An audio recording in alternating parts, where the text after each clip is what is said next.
Hola facultad, aquí estamos otro día más con otra entrevista más. Como recordarán y como sabrán, estamos trabajando el tema del tiempo. El día de hoy nos encontramos con el doctor Federico Ricalde Sánchez. Muchísimas gracias por aceptar la invitación y él nos hablará un poco y durante el siguiente ratito estaremos discutiendo un poco de nuestro tema de interés, que recuerden es el tiempo, pero esta vez desde una perspectiva tanto física como filosófica. Muchas gracias por No, estar aquí. muchísimas gracias a ustedes por la invitación. La verdad es que está muy bien esta clase de proyectos. Creo que se necesita utilizar también estas plataformas para acercar y crear comunidad, ¿no? Acercar a la comunidad, pero también de alguna forma afianzar la comunidad aquí de ciencias. Y qué bueno que consideran también abordarlo desde una perspectiva filosófica, ¿no? Entonces, en ese sentido, muchas felicidades por un lado y muchas gracias por la invitación. Gracias igual. Pues para empezar, ¿podría hablarnos un poco de usted? ¿Cómo es que llegó hasta acá? Sí, yo bueno, fui estudiante aquí de física de la facultad, soy egresado de la carrera de física y ya durante la carrera, más o menos por la mitad de la carrera, empecé a tener inquietudes filosóficas respecto a la naturaleza del conocimiento y en qué radicaba la diferencia entre un conocimiento científico y un conocimiento no científico, cuáles eran estos criterios de justificación que permitían a la ciencia plantear que su conocimiento tenía mayor valor o que los científicos tenían cierta autoridad respecto a lo que vale o no vale como un conocimiento comprobado. Entonces me fui metiendo a clases a la Facultad de Filosofía y Letras, clases de teoría del conocimiento, que me ayudaron mucho para así darme cuenta que quería hacer algo relacionado con la filosofía. Entonces ya conforme yo fui avanzando en la carrera, que también por otro lado a mí o sea, sí me gustaba mucho, pero sí notaba que los problemas que me interesaban respecto a la ciencia sí tenían este matiz filosófico. Entonces una vez que ya terminé, ya desde la carrera decidí hacer mi tesis sobre algún tema filosófico e histórico de la física. Tuve la oportunidad de hacer una tesis con el maestro Octavio Campuzano, que era uno de los profesores que daba filosofía de la física en ese entonces en la facultad, y él me dirigió una tesis sobre el mecanicismo cartesiano, como aplicar un modelo estereográfico para entender la emergencia del concepto de materia mecanicista. Pues ya haciendo yo la tesis, la verdad es que lo disfruté mucho. Sí me tardé un rato haciendo la tesis, pero sí pude confirmar que era realmente lo que a mí me interesaba hacer. Y por esa razón decidí después irme al posgrado en Filosofía de la Ciencia, que es también de los posgrados de los que pertenece la facultad. Y allá hice una maestría, hice también un doctorado, y pues bueno, pude como aprender muchísimas más cosas. Durante todo ese tiempo también fui profesor ayudante del profesor Octavio, fui ayudante de profesor, y ya hasta hace relativamente poco, unos 3 4 años, que ya pude terminar el doctorado, fue que ya me dieron una asignatura aquí en la facultad y actualmente soy profesor de asignatura de las materias de filosofía de la física y a veces también he dado historia aquí en la facultad. Y bueno, yo me dedico principalmente a la docencia y a la investigación. Doy no solamente clases aquí en la facultad, también doy clases a nivel bachillerato y también he dado clases a nivel posgrado, dentro del posgrado de filosofía de la ciencia. Y a la investigación, ¿no? Pertenezco al SNI, estoy como candidato a investigador. Entonces, pues me dedico básicamente a eso, a la docencia, a la investigación y principalmente esas son las cosas que hago. ¿Cuáles consideraría, doctor, que serían sus retos más relevantes a lo largo de su trayectoria? Eh, bueno, obtener los grados académicos fue una cuestión complicada, sobre todo viniendo aquí de ciencias. Creo que si quieres hacer este salto como a otra disciplina, sí requieres tener mucha convicción, o cómo decirlo, mucha vocación en algún sentido, porque sí es un trayecto muy autodidacta, ¿no? Ya cuando entras al posgrado, en el posgrado convives con compañeros que tuvieron una formación filosófica. Y si te das cuenta que de algún modo, pues obviamente te falta haber cursado quizás esos cursos de la carrera. Y pues de alguna manera tienes que compensar eso. Y es mucho trabajo autodidacta, estar como investigando cosas por uno mismo para ir llenando todas esas lagunas. Entonces, en algún sentido fue como un reto, pero que sí se puede lograr, tampoco es como una cuestión imposible y es muy satisfactorio también, ya eventualmente poder también adquirir estas habilidades que además de la formación en física te permiten también generar productos filosóficos, por decirlo así. Entonces, la verdad también es muy satisfactorio eso, ¿no?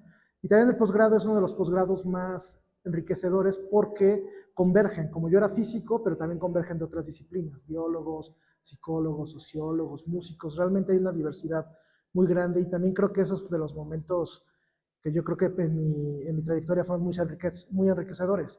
Poder convivir con todas estas personas, poder discutir sus proyectos de investigación, la manera en cómo ellos ven las cosas. Realmente eso también creo que ayudó mucho. Ya en cuestión de retos, pues sí, la verdad es que obtener aquí la asignatura, obtener la candidatura del SNI, cada una de estas cositas pues implica mucho trabajo, mucho trabajo atrás, mucho trabajo también de carga académica que en ocasiones no se reditúa de una manera económica que puedas ver directamente, ¿no? Das cursos y tienen un valor curricular y tú tienes la esperanza de que en algún día ese valor curricular se pueda traducir en pues un mejor ingreso, un mejor puesto, un mejor algo. Entonces, es complicado porque mientras llega ese momento en el que a lo mejor te reditúa algo, pues tienes que estar buscando de otras formas obtener dinero, ¿no? Obtener cómo mantenerte, y puede ser un poco complicado. Al final sí es satisfactorio, pero bueno, o sea, sí no deja de ser un trabajo muy también celoso con el tiempo, ¿no? Realmente no estás casi nunca descansando. Tienes actividades académicas, pero cuando no estás teniendo esas actividades académicas, estás trabajando para las siguientes actividades académicas. Entonces, se vuelve también bastante complicado, pero yo creo que sí reditúa en un sentido personal, ¿no? Saber que estás trabajando en algo que te gusta y sobre todo generando investigación, creando cosas nuevas, creo que al menos en mi caso es de lo que más me llena, ¿no? Sí. Muy bien, y para pasar ahora sí con nuestro tema de qué es el tiempo, desde su perspectiva como filósofo y físico, ¿cómo se ve la parte del tiempo en ambas áreas? Sí, no, sí, es una muy buena pregunta. Bueno, ustedes bueno, van entrando a la carrera, pero bueno, conforme vayan viendo los semestres, se van a dar cuenta que en muchas materias, pues algunos temas conceptuales o de fundamentos conceptuales a veces no se abordan de manera tan explícita. Se asume una noción de espacio, se asume una noción de tiempo, se asume una noción de causalidad, y más o menos uno, habrá algunos cursos donde tal vez ahonde más, en otros menos, uno se va haciendo una idea, una intuición de qué significan estas nociones, pero realmente no hay un momento o son pocos los momentos en donde los profesores sí se adentran más allá a tratar de ver qué onda con estos conceptos que resultan tan fundamentales para todas las teorías físicas. Entonces, en ese sentido, creo que, por ejemplo, los cursos de filosofía resultan muy fructíferos porque son en ellos donde se ven estas clases de discusiones. Y en particular la discusión del tiempo, pues es una discusión que atraviesa toda la historia de la física. Nos podemos remontar, de hecho, al problema del cambio con los filósofos naturales griegos, pues el problema del cambio, que está muy relacionado con el del tiempo, pues fue un problema central, ¿no?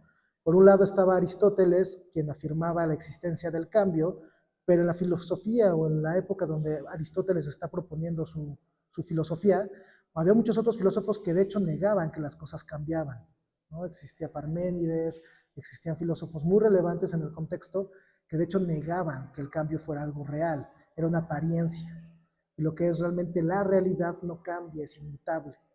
Entonces, esto traía consecuencias importantes, porque si las cosas no cambian, pues entonces no pasa el tiempo, ¿no? Diría Parménides, y entonces el tiempo también viene a ser una ilusión más de nuestros sentidos. La manera en cómo percibimos las cosas es a través del cambio y por lo tanto se da en un tiempo, pero esto vendría a ser simplemente una ilusión de nuestros sentidos y no realmente una característica de la realidad.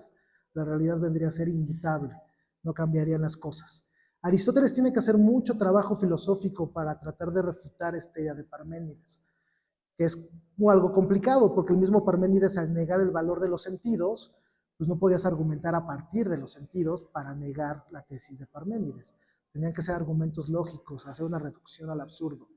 Y así argumenta Aristóteles finalmente para demostrar, ¿no?, que el cambio existe. Y es interesante su propuesta filosófica porque en la propuesta filosófica de Aristóteles el tiempo viene a ser la medida del cambio. Es una propiedad de las cosas que se mueven. Es la medida del cambio según un antes y según un después, nos dice Aristóteles. Entonces es interesante porque va a contrastar mucho esta idea de tiempo, por ejemplo, a una idea de la física clásica newtoniana. Para Aristóteles, en tanto hay cosas que se mueven, hay tiempo. Pero si las cosas dejaran de moverse en algún sentido, uno podrá preguntar, ¿existe el tiempo? Entonces, de alguna forma, el tiempo se reduce a las cosas, y en particular a las cosas que están en movimiento. Con Newton es otra visión por completo diferente a la del tiempo. La del tiempo, en Newton, el tiempo existe o no, independientemente de si hay cosas o no. son marcos, ¿no? Son marcos dentro de los cuales los fenómenos tienen lugar en el espacio y en el tiempo, pero independientemente de que ese marco estuviera vacío en una región del espacio, ahí estaría fluyendo el tiempo para Newton. Y para Aristóteles no, sí depende del movimiento de las cosas. Y toda su filosofía natural es una filosofía del cambio, y vemos por un lado dos vertientes ya en la discusión filosófica del tiempo en Aristóteles, dos vertientes que van a ser fundamentales a lo largo de la física y de la filosofía, de cómo manejar el concepto del tiempo.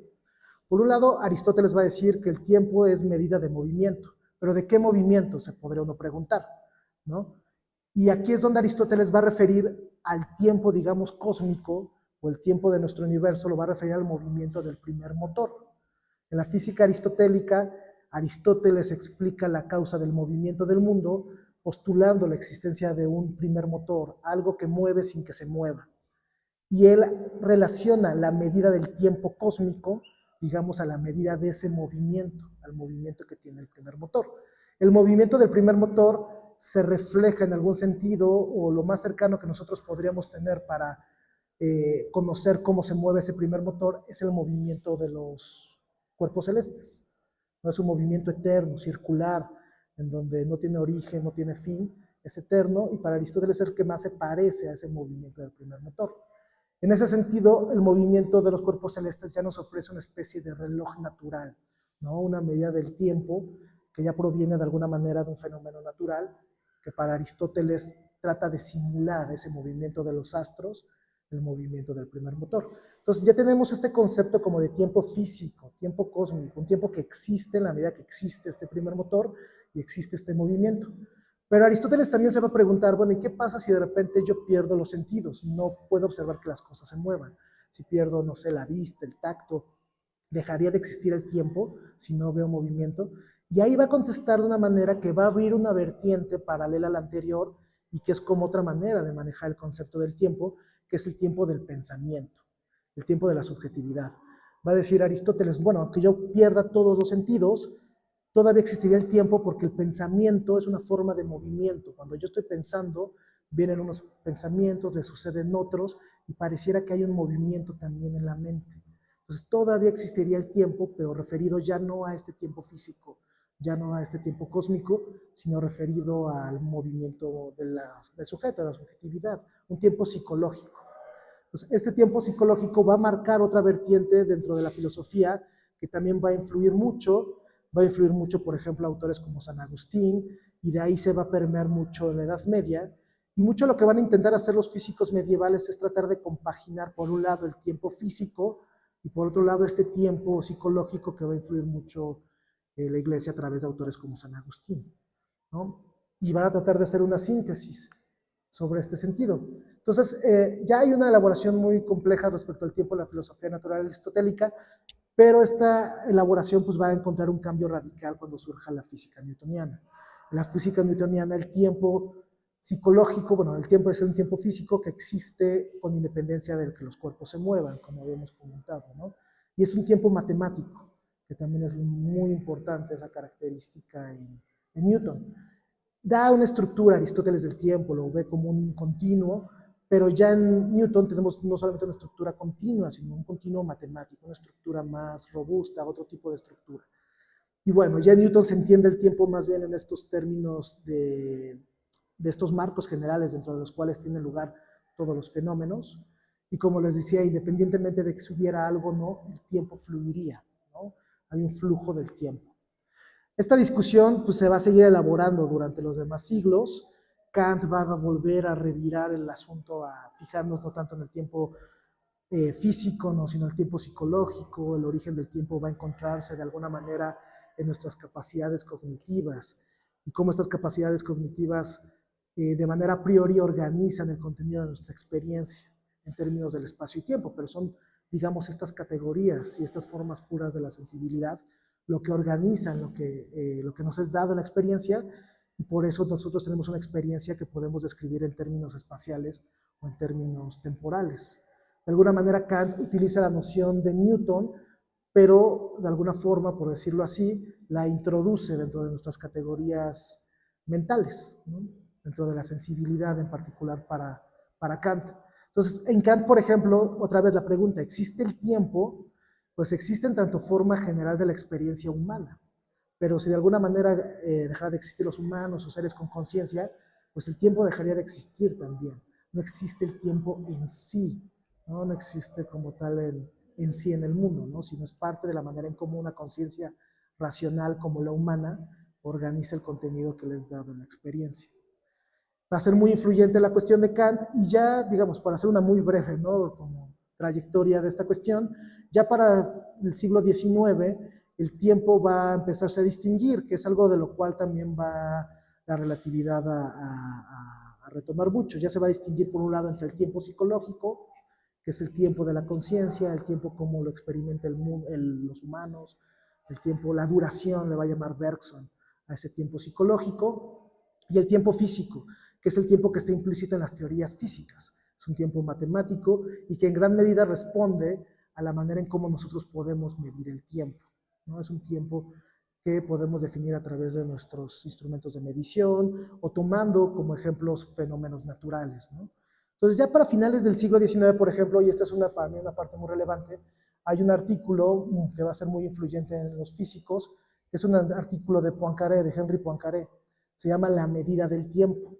Y justamente ahí Poincaré va a reflexionar sobre estos dos tiempos, el tiempo psicológico un poco a la Kant, un poco un tiempo que es una categoría que nos permite organizar nuestra experiencia y que por lo mismo nuestra experiencia humana siempre se experimenta, la sentimos como un flujo, ¿no? Es un flujo de tiempo.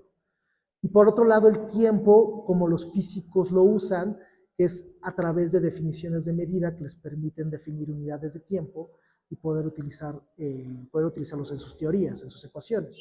Ahí va a ser una reflexión muy interesante Poincaré de cómo a lo largo de la historia los físicos han medido el tiempo, utilizando como referencia primero fenómenos naturales como el paso diurno, pero que en última instancia el paso diurno pues iba a traer como problemas en las definiciones de medida, ¿no? Finalmente la Tierra va perdiendo energía, los días van a durar conforme pasa el tiempo diferentes medidas, y si tomamos como medida el día diurno, pues podemos esperar que después de algunos siglos, pues tal vez esa unidad de medida haya cambiado. Tenemos que cambiarla, dice Poincaré. Vamos a utilizar péndulos, fue lo que se utilizó. Y al final, la reflexión que va a llegar es que finalmente la unidad de medida que uno utiliza radica en cierta convención, una convencionalidad. Y también va su reflexión muy presente, que va a ser la que va a influir mucho en la relatividad especial, de la simultaneidad de los eventos, que también sería una cuestión convencional. Entonces ya con eso empezamos a entrar como a esta nueva etapa del tiempo, donde ya con la relatividad, pues ni siquiera se concibe como algo ajeno al espacio, ¿no? Ya es como la variedad, ¿no? El manifold, como le llaman en inglés, el espacio-tiempo.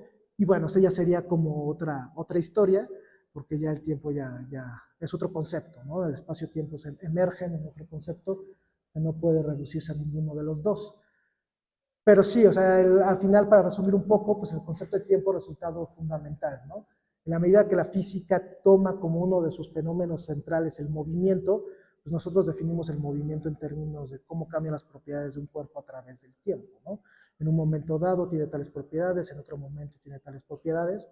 Entonces este paso del tiempo resulta fundamental para nosotros poder definir cosas tan básicas como velocidad, aceleración y pues toda la mecánica que tenemos alrededor. Pero hay una discusión filosófica muy profunda, ¿no? Que va a veces más allá de lo que los mismos físicos plantean. Siento que en la filosofía hay un tema muy importante que tiene que ver con el tiempo, que es el determinismo y el libre albedrío.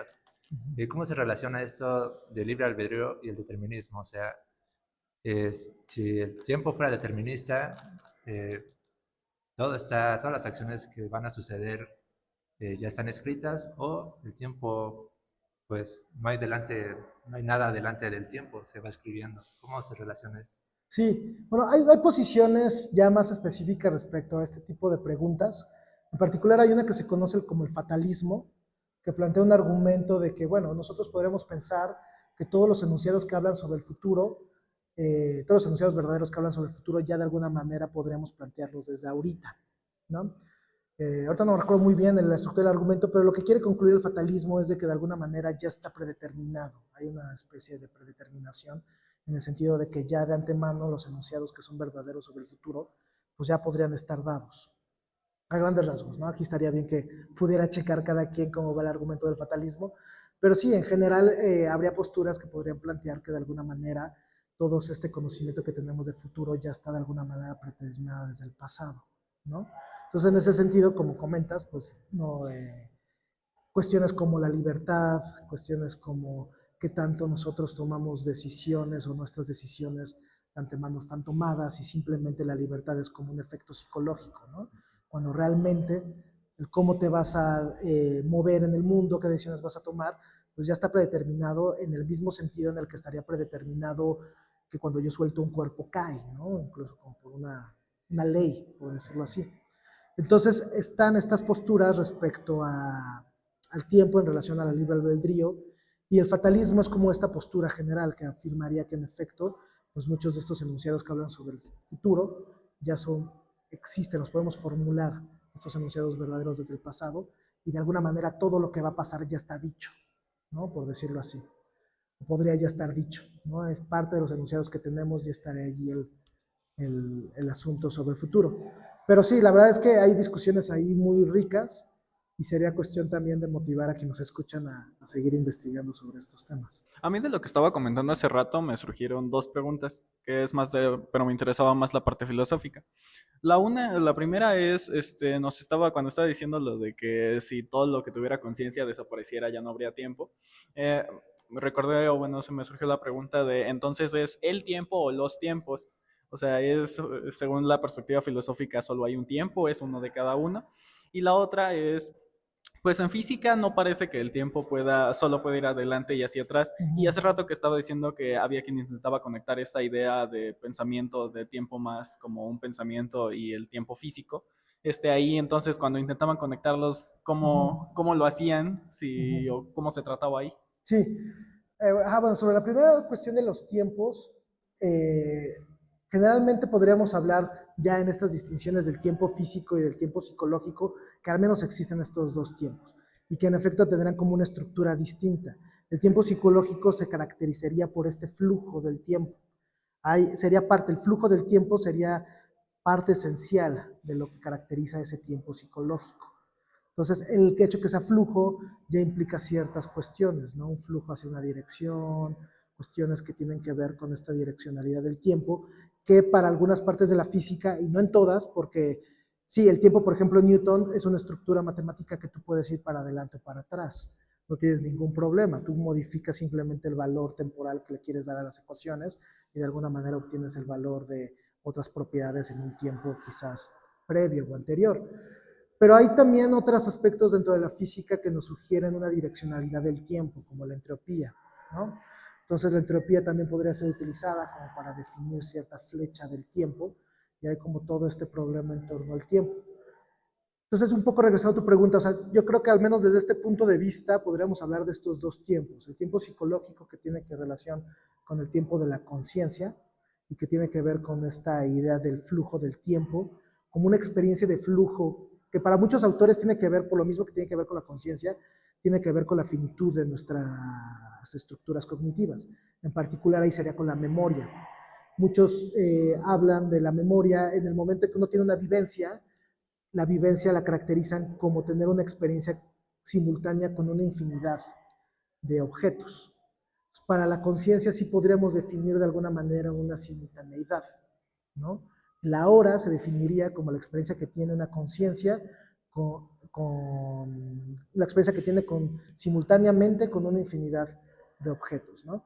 Pero por lo mismo de que la vivencia es, digamos, su contenido es infinito, es muy rico, nuestras propias capacidades cognitivas no pueden lidiarla, la memoria es finita. Al momento de nosotros querer tener un recuerdo, tenemos que abstraer cosas de esta vivencia, no podemos recordar todo. Porque de hecho si recordáramos todo, eso ya no sería recuerdo, volvería a ser una vivencia. Entonces tener una memoria infinita implicaría no vivir este flujo del tiempo, viviríamos en una especie de presente perpetuo, ¿no? Una especie de presente perpetuo. Entonces, así varios autores analizan, ¿no? La cuestión de por qué nuestra experiencia tiene un flujo del tiempo, pues por esta finitud de la memoria, etc. Y cosas que ya desde el punto de vista de la física, pues se ha hecho esta distinción, no necesariamente porque nuestra experiencia del tiempo tenga tales, nuestro tiempo psicológico tenga tales características, pues también la física lo va a tener, ¿no? Y eso está más relacionado con la clase de conceptos que están supuestos dentro de nuestras teorías, ¿no? Y cómo, de qué manera podemos definir este tiempo físico a la luz de lo que nuestras teorías nos indican, ¿no? Y en eso hay mucha discusión, ¿no? Está por un lado este tiempo newtoniano que resulta reversible en el tiempo, la entropía que nos señala que podría haber una flecha del tiempo, pero ya cuestiones más contemporáneas como la gravedad cuántica, por ejemplo, para la cual los fenómenos realmente básicos pues no se dan en el tiempo emerge como una consecuencia de estos fenómenos, ¿no? Entonces también ya es un giro por completo, porque de alguna manera siempre se había pensado al espacio y el tiempo como este marco dentro del cual están los objetos, o, no obstante, o también la relatividad pues tiene un papel fundamental, ¿no? El espacio-tiempo, y con la gravedad cuántica pareciera que ya no es algo fundamental, sino es algo derivado a partir de relaciones más básicas, ¿no? A partir de fenómenos más básicos. Sí, no sé si te respondo. Sí, claro. Y, Sí. y entonces, pues, acercándonos un poco, Ajá. creo, bueno, ¿cuál cree que sería el o los mayores problemas para intentar juntar todo, tanto perspectiva filosófica, física o cualquier otra perspectiva? Bueno, en este caso principalmente estas dos, pero ¿cuál cree que sería el mayor obstáculo para intentar juntarlo todo en una sola definición de tiempo? Ya. Yo creo que es una muy buena pregunta, pero yo en general creería, hay como poner un poco en tela de juicio el para qué querer una sola definición del tiempo. Creo que podemos enriquecernos con tener esta visión un poco más plural del tiempo. Porque aparte, tratar de reducirla sería complicado. Por ejemplo, este tiempo más físico, matemático, en donde es una sucesión de eventos, realmente es una sucesión, podemos incluso describirla geométricamente como una línea, ¿no? Pero en esa sucesión tú puedes poner ahí momentos, pero también podrías poner puntos. Nada te exige como este flujo del tiempo, tú lo puedes hacer para adelante, para atrás. Y pareciera que entonces si tú describes de esta manera el tiempo, se pierde esta noción del flujo.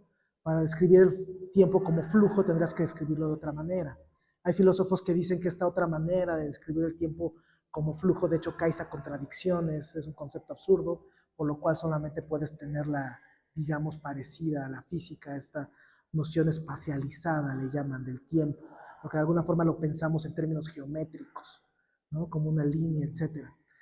Y bueno, hay quienes obviamente van a defender la noción psicológica porque de alguna manera resulta relevante para ellos, o bueno, en tanto que somos humanos, pues también conocer la naturaleza de nuestra propia experiencia del tiempo, aunque esta sea una experiencia subjetiva, un tiempo psicológico. Regresando un poco a tu pregunta, yo creo que sí hay un reto fuerte porque como vimos, bueno, como traté de ahorita más o menos plantear, pues pareciera que definirlo en términos meramente espaciales, geométricos, pues no logra capturar características que pareciera son esenciales para nuestra noción de tiempo psicológico. Entonces se cae como, sería un reto, ¿no? Al menos desde este punto de vista sí sería realmente un reto. Desconozco si hay como posturas ya más contemporáneas en donde se aborde esta cuestión y de alguna forma se supere, pero en principio yo en general mi postura personal sería de que tal vez no necesitamos buscar una teoría que unifique realmente todo, podemos tener también una riqueza conceptual manejando diferentes definiciones de tiempo, ¿no? Hay, creo yo, como cierta pretensión a veces en las ciencias y mucho en la física, de tratar de reducir todo como a lo más fundamental, ¿no? A una fuerza única de la cual se derivan todas las fuerzas, a una sola imagen de la cual podemos derivar todas las demás imágenes.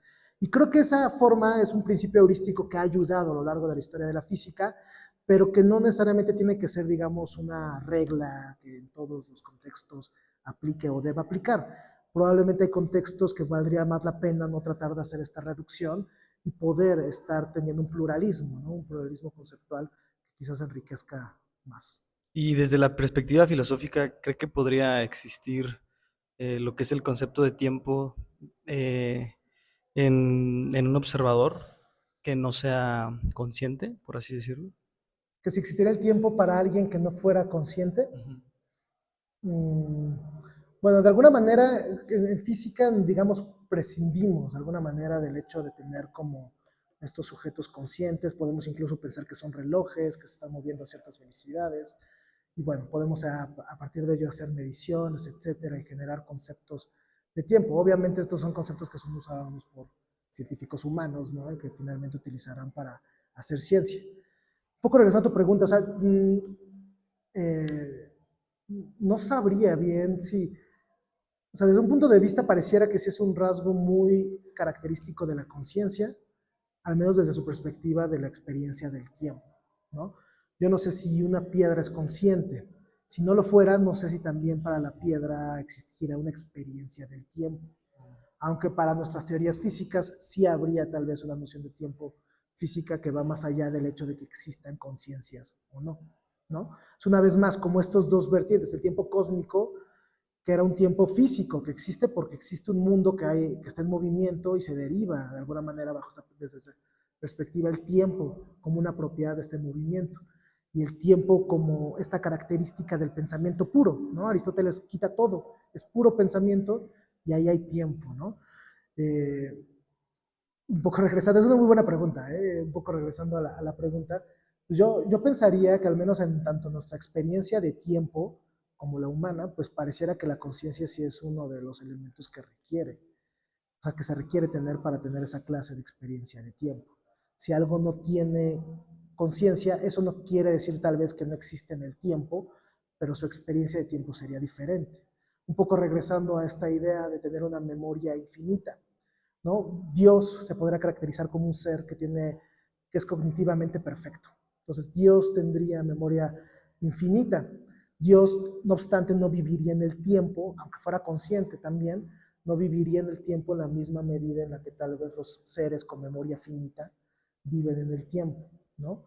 Entonces, es una buena pregunta, la verdad, abre como para pensarlo.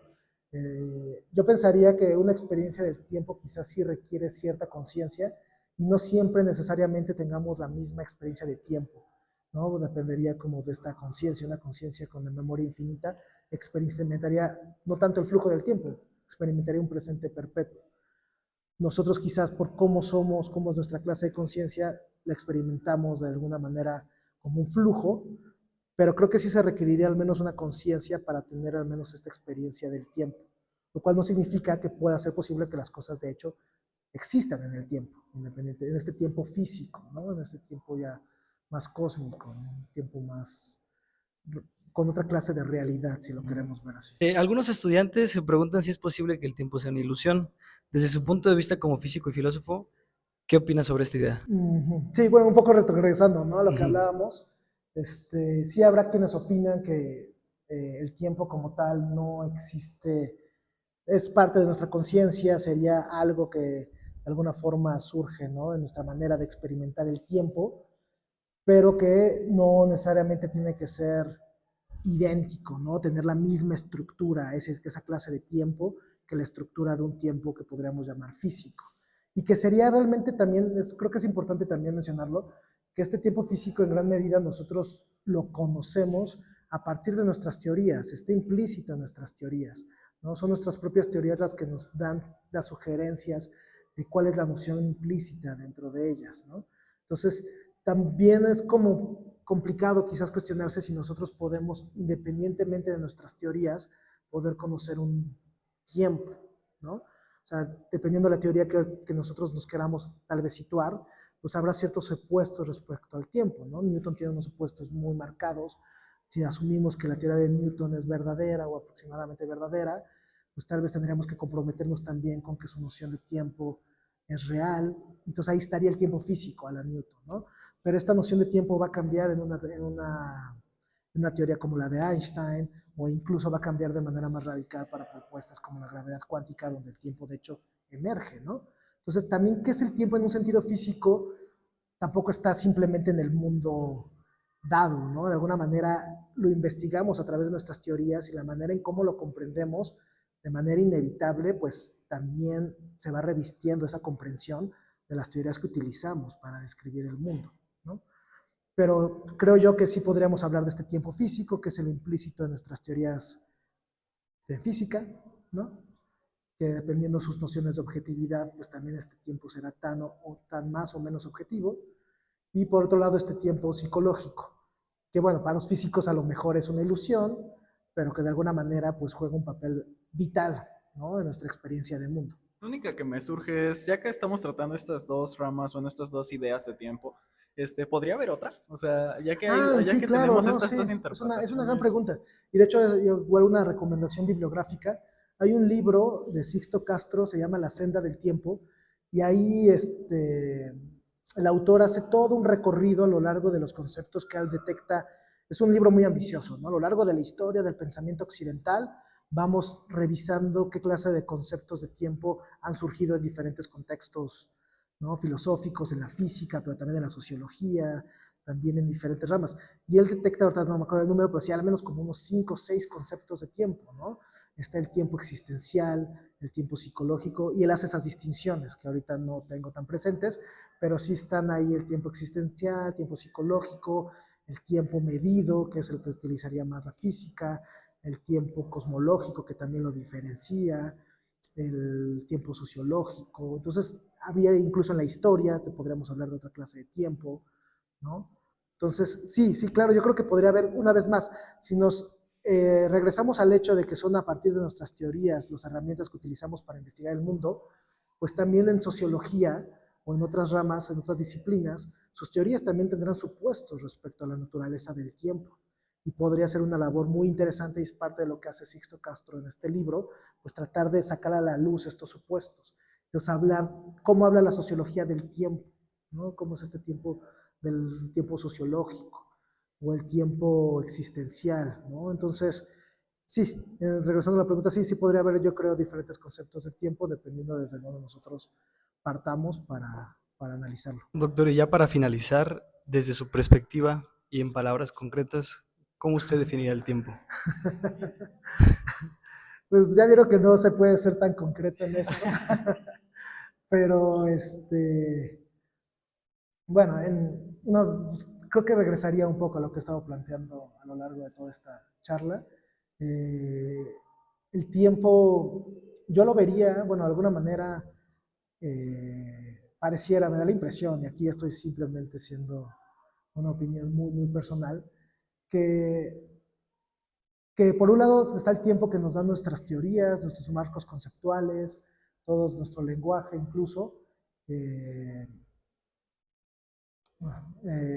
hecho, hablando esto del lenguaje, también quería sugerirles una película que habla sobre el tiempo. Es una cuestión muy interesante que se llama La Llegada, The Arrival, y también hay una cuestión ahorita con el lenguaje y la manera en cómo se experimenta el tiempo, ¿no? Ahorita se me vino a la mente. Entonces está este tiempo del que nosotros de alguna forma hablamos a través de nuestras teorías, nuestros instrumentos, nuestro lenguaje, y creo que ese tiempo, de hecho, creo yo que cambia más rápido de lo que uno se imagina, ¿no? O sea, diferentes teorías van emergiendo, unas entran más en uso, otras en desuso, y estas diferentes nociones de tiempo que tienen implícitas, pues se van de alguna manera actualizando.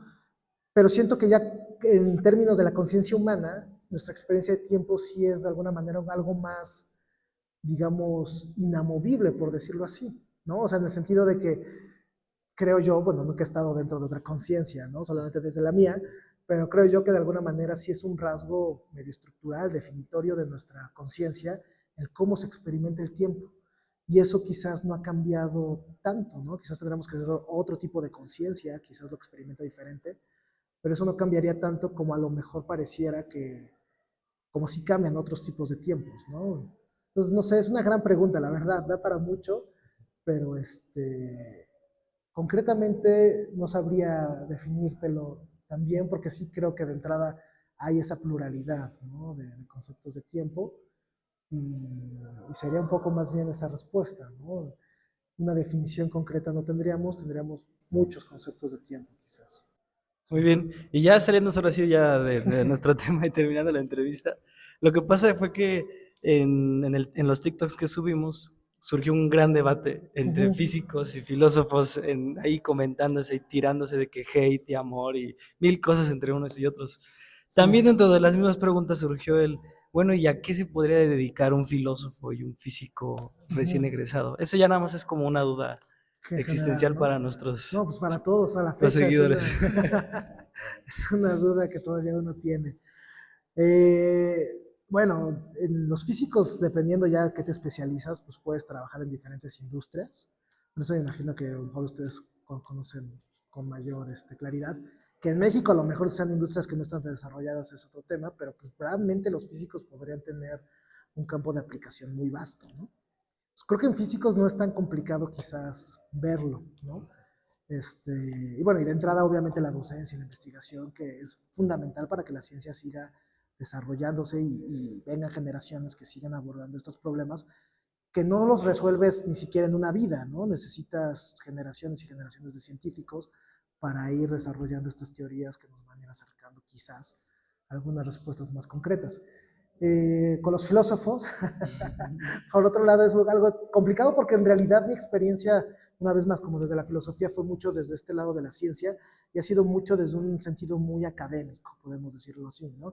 Siguiendo una carrera de maestría, doctorado, y por lo mismo las actividades que yo he desarrollado en torno a esa carrera también han sido muy académicas.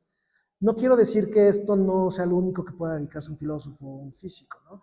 Los filósofos en general yo creo que tienen la gran virtud de que logran ser muy críticos, son muy críticos, tienen una gran capacidad para poder desmenuzar los supuestos que están implícitos en muchos lenguajes, tienen esta gran capacidad argumentativa, ¿no? Tienen esta gran fortaleza por parte de la lógica, los cursos de lógica que llevan, que les permiten también poder generar argumentos, narrativas muy interesantes, muy importantes, ¿no? Entonces yo creo que el filósofo también, obviamente, puede encontrar en muchos ámbitos, prácticamente en todos los ámbitos en donde se maneja alguna clase de lenguaje, creo yo que el filósofo sin problemas podría tener cabida, ¿no? Obviamente, una vez más, aquí es, pues, hacia donde uno se especializa, también medio qué oportunidades se van abriendo en la vida, y también uno qué tan creativo finalmente es también con estas herramientas que uno adquiere a lo largo de la carrera. Creo yo que ya no estamos en un tiempo tan como antes, donde a lo mejor tú estudiabas algo y podías ver muy fácilmente a qué te ibas a dedicar después. Podías hacerte una imagen más o menos hecha de que, bueno, si yo estudio contaduría, pues muy probablemente voy a ser el contador o voy a estar en la parte de finanzas, en una empresa. Creo que ya, a lo mejor habrá carreras que todavía se puede, pero yo creo que ya en los tiempos de ahora, también con la tecnología, la inteligencia artificial, un montón de cosas que realmente están cambiando la manera en cómo se produce el conocimiento mismo. Yo creo que es muy conveniente tener una mente un poco más abierta a lo que podría ser, no cerrarte a lo que podría ser, ¿no? Si tú, por ejemplo, estás estudiando física, pero también te interesa el arte, pues también tratar de ir haciendo esas conexiones. Creo que lo que más nos han presentado ahorita, todo lo de la inteligencia artificial y lo que se vive, es que la interdisciplina es muy valiosa. Hay problemas que realmente, como el del tiempo, que realmente podríamos abordarlos desde una perspectiva meramente de la física, pero también sería algo un poco falso. Ya el momento que te preguntas por esos fundamentos, ya estás realizando preguntas filosóficas. Entonces, ya dentro de una misma disciplina hay temas que requieres de la interdisciplina para poder tratarlos. Entonces, yo creo que lo mejor sería eso, ir como un poco, uno tener muy claro las cosas que le gustan y tratar de ir haciendo estos enlaces en lo que tal vez estás estudiando y otra cuestión, porque creo que mucho va a estar en la interdisciplina, ¿no? Entonces, y van a ser quizás empleos que ni nos imaginamos realmente que se están haciendo. Y ahorita que mencionaba la parte de inteligencia artificial, ¿hay alguna relación entre la inteligencia artificial y la filosofía actualmente? Sí, sí, de hecho, o sea, bueno, yo no sería como quizás el indicado, porque no, o sea, no estoy tan enterado, pero está todo el asunto de humanidades digitales. Las humanidades digitales es toda una rama dentro de las humanidades y obviamente están los filósofos, donde se hace toda una reflexión y se trabaja de manera muy material, por decirlo así, con computadoras, recursos tecnológicos, de cómo todos estos recursos tecnológicos pueden ir modificando no solamente el cómo haces filosofía, sino incluso las reflexiones mismas que se han hecho, cómo se han cambiado a la luz de todos estos recursos tecnológicos. Yo ahí le sugeriría a echar su clavado a las humanidades digitales, que es un campo en crecimiento muy fuerte, y ahí seguramente van a encontrar gente que ha hablado sobre estas relaciones de manera más concreta.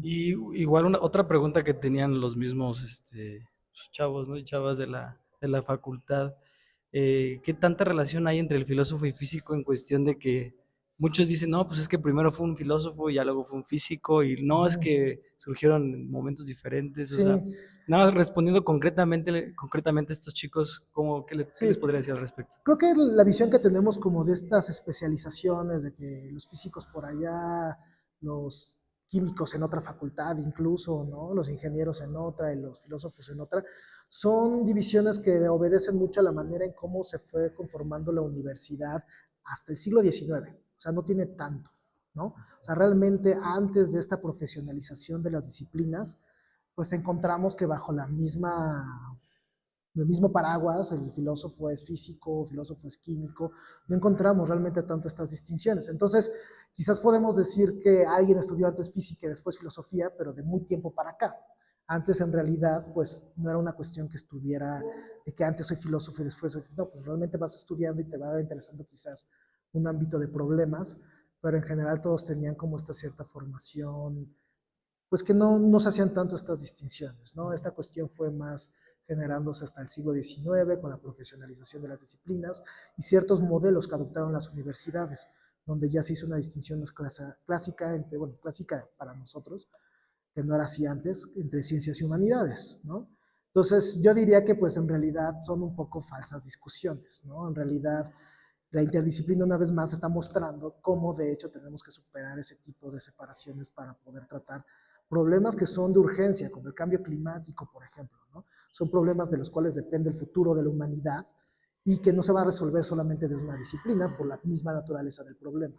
Entonces yo creo que se presta bien para quizás echar el relajo de los físicos contra los ingenieros, etcétera, pero yo creo que ya en el fondo los problemas más complejos desdibujan estas diferencias, ¿no?